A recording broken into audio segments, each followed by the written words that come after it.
rock came spinning through the darkness and struck Durak hard on the helmet. He had gained a glimpse down the corridor but hadn't been able to pinpoint the Skaven. Next was Thomas, who poked his head round the corner only to be met by another rock that bounced off the top of his skull. As Thomas staggered back, Heinrich sighed. "I guess it's my turn," he said. He quickly dashed out into the corridor, his eyes scanning the far side of the cavern, trying to pinpoint where the Skaven was hiding. He caught a briefish glimpse of movement. "There," he pointed. Without warning, Durak rushed forward to confront the Skaven. He swung his battle axe at it, but the Skaven dodged. The others joined the fray. Heinrich rushed the Skaven, pushing it back further into its lair to allow others to get round easier. Caspar spied his chance and loosed off a shot at the agile Skaven, who ducked, narrowly avoiding the arrow. The Skaven was standing strong against them, matching their blows parry for parry. Then Alarielle saw her opportunity. She crept round the side with her bow, took aim, held her breath, and let loose an arrow. It flew straight and true and struck the Skaven in the neck. The Skaven staggered back, gurgling, grasping at the arrow as it fell to its knees before collapsing in a bloody heap. A week had passed since our heroes had killed the Skaven in the tunnels beneath Middenheim. They discovered that the Skaven had been responsible for a number of murders around Middenheim, including the death of a Sigmarite priest, Father Morton. Morton had been killed in his study as he was investigating an icon he'd been given, an artifact of some significance to the Sigmarite faith. It was a picture which was thought to have come from the time of Sigmar himself and could possibly have been from Sigmar's likeness himself. The heroes had managed to recover the frame of the icon, however the icon itself, the actual picture, remained missing. More troubling still were some of the markings found in the Skaven lair. There had been the usual Clanrat Skaven markings, however mixed in with them was an image of a human skull, and Thomas had been concerned that the presence of the marking indicated that maybe the Skaven had been working with humans on this occasion. However, for the time being, the trail had gone cold, and the heroes took the opportunity to spend the week doing things that interested them. Alarielle went and looked for herbs around the base of the rock around Middenheim. Durak rested after taking a wound to the arm in the sewers beneath the city, and he also took part in some training, despite attempts from his friend Balin to drag him down to the tavern. Heinrich spent the week carousing, and he looked more relaxed, though a little hungover for the affair. Meanwhile, Thomas had mysteriously been absent for the week. And finally, Caspar had spent his days carousing with some Talian friends that he had met. It was an unusually bright and sunny morning in Middenheim when the heroes were approached by a messenger bearing the livery of the cult of Ulrich. The messenger invited them all to brunch at the temple of Ulrich, and not wanting to miss out on the free meal, the heroes all agreed. At the temple, the heroes were met by two priests, a Father Ranulf and an older man, a much older man called Father Odo. Father Odo was old, his face heavily tattooed, and he appeared quite blind, his eyes milky, and he used a stick to walk. Formalities out of the way, Father Ranulf explained that poor Father Odo had been having some troubling visions.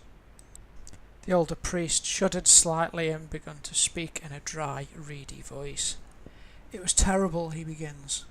"Suddenly the accustomed darkness cleared from my eyes, and I found myself in a deep and gloomy forest. In front of me towered a great stone, standing on top of a grassy mound.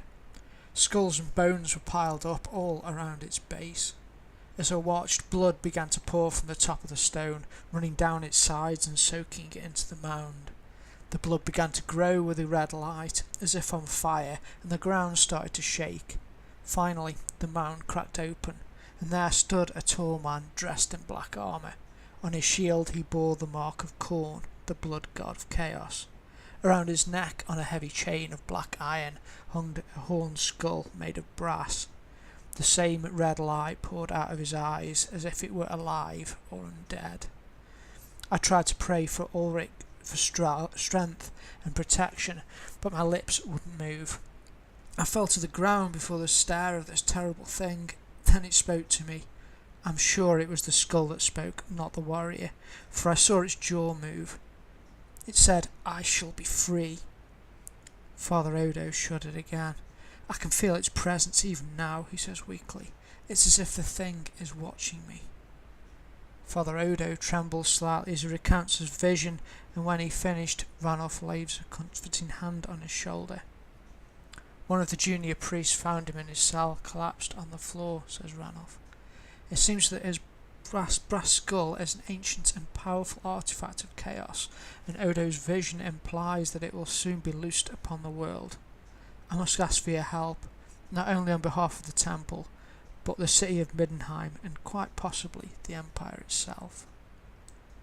Thomas looked shocked at the revelation of the chaos artifact so close to Middenheim, and agreed to immediately venture forth and assist the priests. Durak meanwhile said that he'd be happy to take Thomas's share, and after a little negotiating, the party came to an agreement over terms. Recognising the need for haste, the party gathered together the belongings that they need for a trip into the Dracwald, and gathered together Father Odo to act as their guide. With it only been a few weeks since the siege of Middenheim was broken, the forest around Middenheim still bore the scars of the chaos host that had been camped there. Great swathes of forest had been felled, and other parts had been forever tainted, blackened, and now twisted from the presence of the chaos host. The heroes travelled as quick as the pace of Father Odo would allow, and made good progress, following a course steadily northeast from the city into the Dracwald forest. As the sun began to set and shadows began to lengthen, Alariel, who had chosen to go ahead scouting, heard a man's voice crying out in the forest. "Ursel! Ursel!" the voice called. Moving closer, Alariel saw a man frantically searching, cutting his way through the undergrowth. "Ursel! Ursel!" he called. Moving closer with elven stealth, Alariel managed to step out in front of the man, surprising him somewhat. "My daughter Ursel," he said. "She went missing this morning. She was out looking for firewood. She's such a sensible girl, she wouldn't usually stray far. She's gone missing. I fear something terrible has happened to her." "Don't worry, we'll find her," Alariel said, as she began searching for tracks in the area. It didn't take her long to find a bloodied handkerchief under some undergrowth, and looking up, she saw the telltale signs of webbing in the trees. It appears that maybe a arachnid took Ursel. Gathering the rest of the group together, they began to search through the forest, following the trail that the arachnid had taken.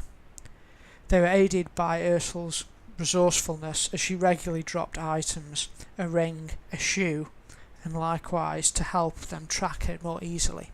The sun had been set for about an hour when the party came upon a strange figure in the woods. It was a man standing on. The man was tall and broad shoulders. Atop his head he wore a stag's skull, and in his right hand he held a sickle, and in his left hand a branch. At his feet a bowl of some sort of offering lay smouldering. Thomas immediately reached for his weapon and began to aim it. However, Heinrich's keen eyes noticed the symbol of Tal around the man's neck. The cult of Tal, though ancient and mysterious, is usually felt to be benign. The man slowly beckoned the group forward, and the heroes approached. As they did, he began to speak. "I know you seek her," he began. "I know what she is. Part demon, part spider. She has taken the girl, though I fear she has not long to live. The spider demon. She uses humans as hosts, fills them with her young brood, and they lie, paralysed, unable to do anything, while their bodies, bloated, grow her young. You must move quickly if you are to save the girl. She has not long. She will be paralysed now. She will be beginning her work on her. You must hurry if you are to save her." Knowing the elderly Father Odo would not be able to keep pace, Caspar agreed to remain behind with him, while the others began to move as quickly as possible, jogging where they were able through the dark Dracul forest, hunting, growing closer to the demon's lair. Eventually the heroes come across a crevice, and in between the crevice was filled with webbing and egg sacs. What were once humans, now twisted and deformed, bloated, their bellies full of embryonic fluid, with tiny spider-like creatures gestating, growing within the hosts.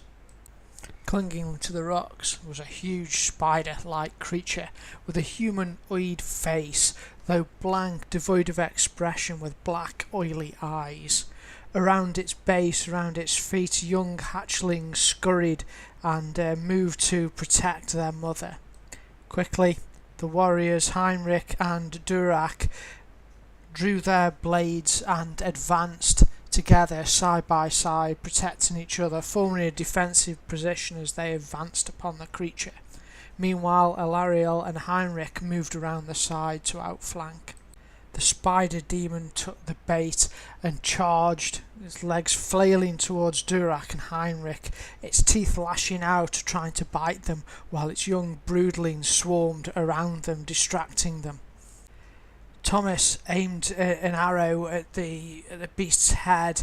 It struck true, but bounced off the hard chitinous skin above its brow. Ilariel, meanwhile, moved around to the side. She began her work on the broodlings, each arrow taking out a broodling quite swiftly. Meanwhile, Durak and Heinrich fought bitterly with the creature, dodging its jaws and cut and thrust, hitting it back, though it was difficult to get through the beast's armour. The warriors traded blows with the demon spider, and arrows rained in upon the creature, though it was difficult to damage it. It was then the creature lunged forward towards Durak, its jaws open, its saliva hanging from its teeth as it lunged forward to bite him, when it gave out a scream, and all Durak saw was a arrow tip jut from the inside of its mouth. Ilariel from behind had slain the creature. With the broodmother dead, the heroes set about tending to Ursel. Although she was beaten, bruised, tired and paralysed, they thought that she would eventually recover from her injuries.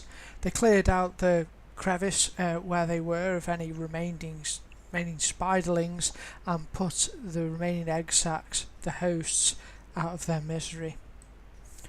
The group made camp and set watches, lighting a small fire.